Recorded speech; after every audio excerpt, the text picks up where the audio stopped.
नमस्कार मंडळी, तुम्हाला आता व्हिडिओमध्ये पोहे दिसत आहेत, तेही 5 प्रकारचे.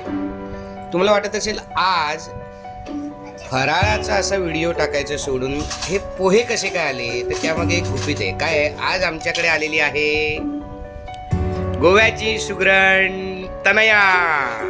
तिचं यूट्यूब चॅनल आहे आणि आज खास आम्ही घरी केलेला फराळ टेस्ट करायला आणि आमच्यासोबत फराळ करायला तनया आणि तिचं कुटुंब आमच्यासोबत आलेलं आहे. तेजस हाय.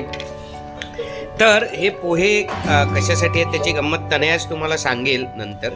आणि आज ती आमच्यासोबत फराळाचा आस्वाद घेणार आहे आणि आमच्या घरचे पदार्थ कसे झाले तेही आम्हाला सांगणार आहे. तनया शुभेच्छा देणार असतील तर दिस इज द टाइम आणि रिव्ह्यू पण. तनया स्वयंपाक कडून तुम्हा सगळ्यांना दिवाळीच्या हार्दिक शुभेच्छा.